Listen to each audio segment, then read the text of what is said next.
Ada sholat duha yang luar biasa membereskan persoalan, mau usaha kayak apa aja yang mencret, bukan macet, mencret. Itu macetnya udah parah banget tuh. Begitu.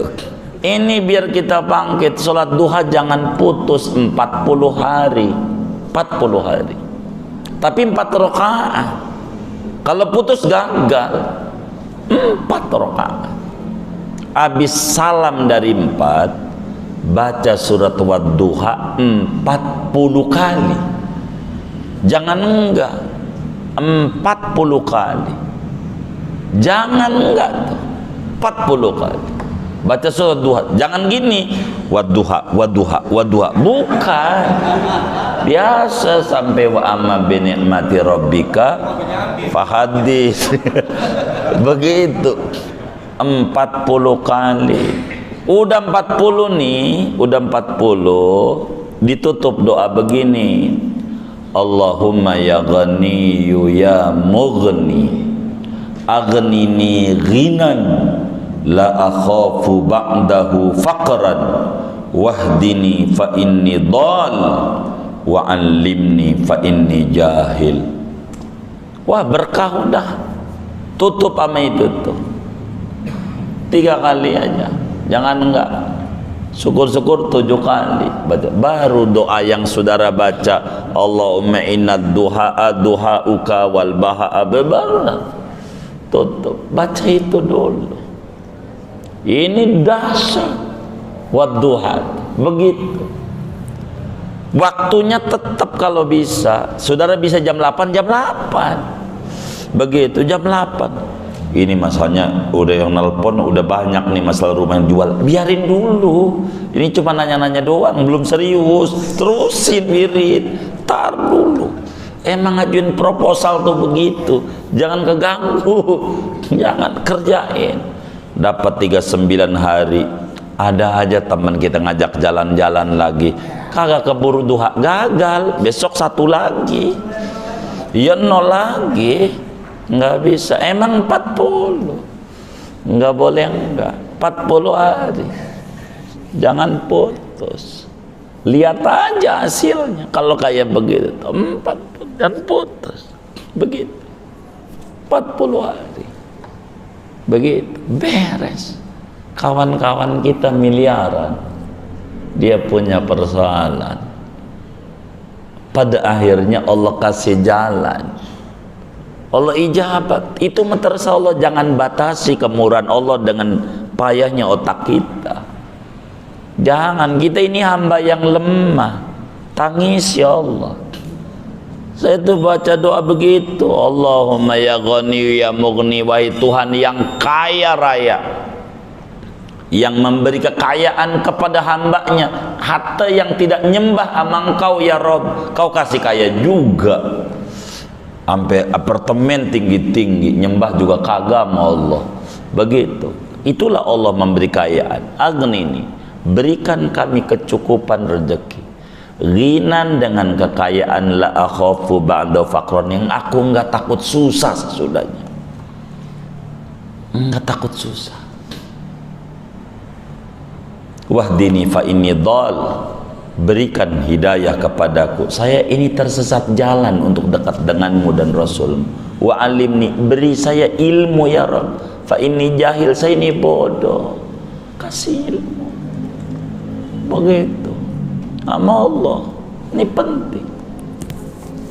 Kayak begitu sahabat Nabi itu pada ngomong begini, ya Rasulullah, innal faqra la yasluhu bi. Nabi, orang kayak saya ini enggak layak susah. Begitu. Susah tuh kayaknya musuhan sama saya. Coba, sahabat Nabi itu. Jadi susah tuh musuhan, enggak mau deket sama dia. Abdurrahman bin Auf kalau macam itu. Kalau kita susah kayaknya temen banget, enggak mau kabur-kabur dari kita. Kayaknya kayak perangko, lengket banget. Disuruh kabur susah. Sahabat-sahabat Nabi itu, innal faqra la yasluhu li. Susah itu nggak layak bagi saya Rasulullah. Sampai Abdurrahman bin Auf apa aja jadi duit. sahabat yang paling kaya raya, Sidi Abdurrahman bin Auf, makamnya ada di Syam. Itu begitu. Kalau kita ziarah ke Yordan, kita ziarahin sahabat-sahabat yang kaya, biar kita paham betapa hidup itu begitu. Jangan. Jadi hidup di agama itu tenang. Hidup di agama begitu. Kalau kita nggak demen daduk di majlis taklim, waduh, mumatnya nggak ada habisnya. Pegel hidup tuh, pegel. Kalau di majlis tuh enak, tenang. Begitu, cuman berbicara jiwa aja. Karena nyarinya cuman tenang doang, keluar dari masjid puyeng lagi. Karena nggak niat nyarinya tinggi, nyari ilmu begitu. Kalau dia nyari ilmu, dia bawa pulpen, dia bawa buku, dia mencatat, dia ini begitu. Jadi dia bisa. Itu begitu, saudara. Ini sholat duha penting, saudara. Penting, besar kan. Kalau ketinggalan sunat diqadha, udah dohor atau ini udah malam, tadi belum duha, ya duha qadha, begitu. Gitu, kayak begitu. Kalau saudara pengen langsung duha buru-buru, ya lihat aja jam. Kalau sekarang ada subuh tangan 6, ya jam 6 udah jadi duha, begitu. Kalau buru-buru, yang penting mengerjain masalah nilai plus waktu, nilai plus tempat. Ini namanya nilai-nilai prinsipnya ngerjain. Itu sholat duha udah luar biasa, beres sampai akarnya. Begini saudara, tuh ada toko bangunan tuh di Veteran Raya nih, toko bangunan Sinar Jaya tuh ada di situ tuh, dekatnya dia nih, Harum Manis usahanya depannya.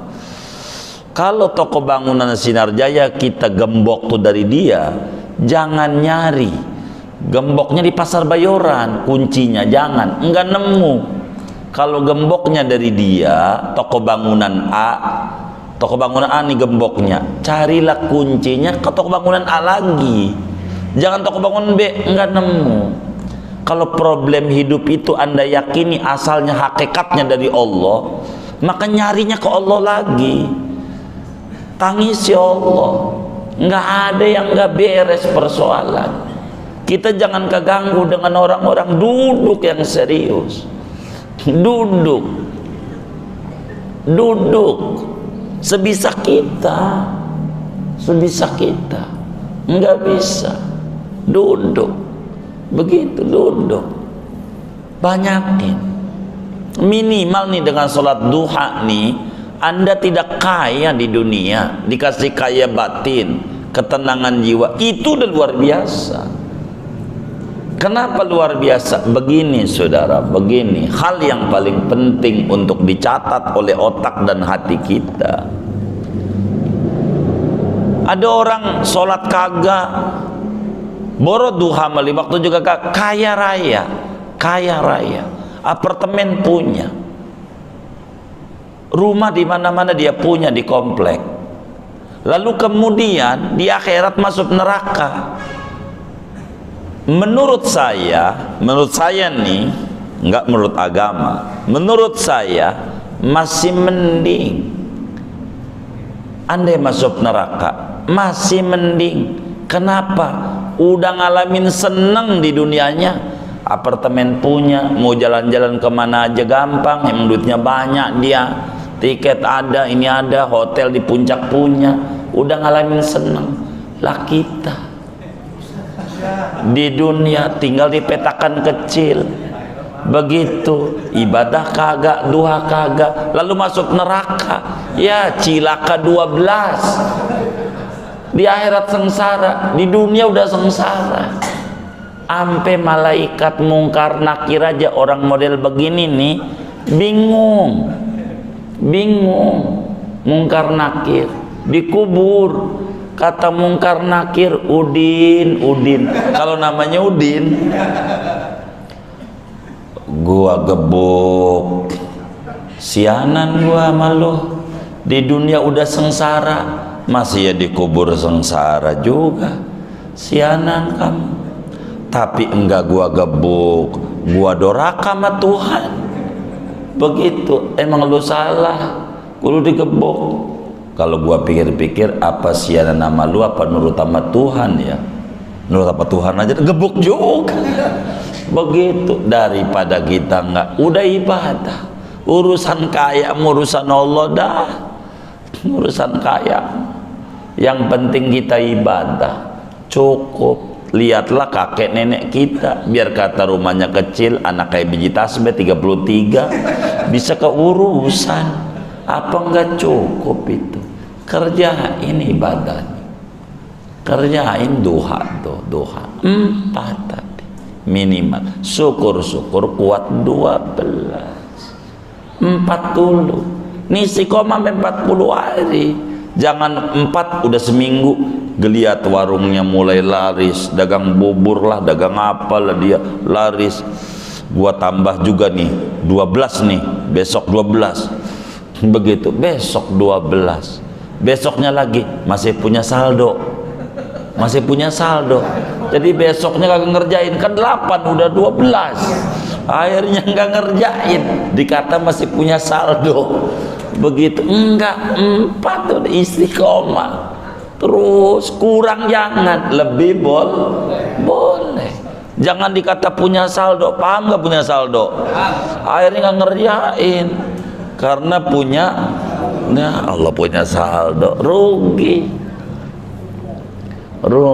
Duha, kerjain duha, begitu. Jangan sampai enggak, begitu.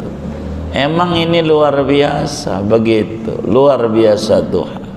Jadi jangan enggak kita kerjain sholat duha. Tidak lebih kita paparkan ini agar supaya saudara-saudara kami kaum muslimin memahami. Jadi Nabi itu bimbing kita biar enggak puyeng hidup kita. Cuman kitanya jauh dari cahaya Nabi, jauh. Kita ini tipikal orang yang pengen panen nanem kagak, pengennya ngiri sama sukses, tapi enggak pernah ngiri sama proses. Begitu, sama perjalanan enggak, sama suksesnya doang. Ini jadi penyakit. Jalanin. Nabi itu sayang sama kita, kitanya yang enggak sayang sama diri kita, sama sayang sama Nabi. Kerjain aja terus saja, kerjain.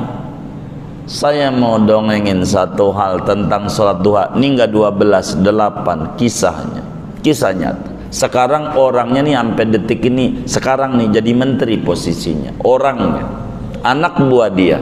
Ini pertanyaan ini kira-kira 15 tahun yang lalu. Sebelum jadi menteri, sebelum jadi pejabat dah sebelumnya, gitu. Jadi wakil gubernur gitu. Ini anak buahnya ngadu sama kita. Kata dia, guru, saya punya bos. Masih muda, pengusaha, jalan tol, luar biasa. Itu bos saya. Kata kita sama orang ini, yang nanya ini tinggalnya daerah Ciledug. Tanya dulu sama bosnya, amalannya, jangan ngomongin masih muda punya usaha doang. Tanya sama bosmu, jangan nyeritain sukses orang, tanya prosesnya. Tanya lagi, kata bosnya, saya ngerjain sholat duha. Dia lapor lagi, ketemu di majelis, guru, kata bos saya ngerjain duha. Jangan segitu, tanya berapa rakaat, gitu. Maka kesempatan lagi dia nanya lagi sama bosnya, saya 8 sholat duha, enggak kurang dari 8. Dia lapor lagi sama kita, guru 8. Jangan segitu, udah berapa tahun, sampai punya bisnis jalan tol, sampai di Singapura juga punya. Dia nanya lagi, waktu itu udah 15 tahun. Saya bilang, ada nama panjangnya, saya sebut namanya Pak Soleh. Ada panjangnya ini, takut karena disut ini, takut dia lihat doang. Saya sebut Pak Soleh, ada panjangnya nama dia. Pak, jadi kalau bapak pengen kayak dia, punya bisnis jalan tol, jadi bapak sholat duha ini 15 tahun lagi, kan baru mau. Dia kan udah 15 tahun yang lalu nggak putus, 15 tahun. Jadi itu yang harus ditanya. Tanya. Saya banyak tanya sama teman-teman yang sukses-sukses. Beneran, ada anak muda Jakarta Selatan sukses. Saya tanya, apa amalan Anda? Saya puasa Senin Kamis guru di samping duha. Saya tanya, udah berapa tahun? 15 tahun. Berarti dia baru lulus SMA. Enggak putus Senin Kamis, enggak kayak kita. Lagi kurang duit, berpuasa Senin. Ada duit, enggak puasa, makan-makan. Yang model kayak begini nih, begitu. Enggak nemu. Jadi enggak putus ibadah. Enggak bisa, dan masing-masing kita nih berbeda-beda torekat. Biar sama satu majelis. Karena waktu kita enggak sama. Enggak sama waktu kita. Mana yang kita bisa? Saudara bisa sholat duha jam tengah 7, jangan saudara terprovokasi dengan jam 9, akhirnya saudara jadi berhenti. Begitu maksud saya, keistiqomahan saudara. Begitu kan, beda-beda antara orang purna tugas sama yang masih tugas, kan beda. Maka kita harus istiqomahkan pada tugas kita. Itu begitu, pada tugas kita. Itu kayak begitu, repot gitu. Kita ndak boleh keluar dari tugas kita. Namanya istiqamah dalam hidup. Singkatnya, sholat duha, sholat yang luar biasa. Tinggal kita kesiapan jiwa, minta sama Allah taufik dan hidayah. Ini yang mahal, agar supaya kita diberikan kekuatan oleh Allah. Segini ajalah ngaji kita. Wallahu a'lam bishawab.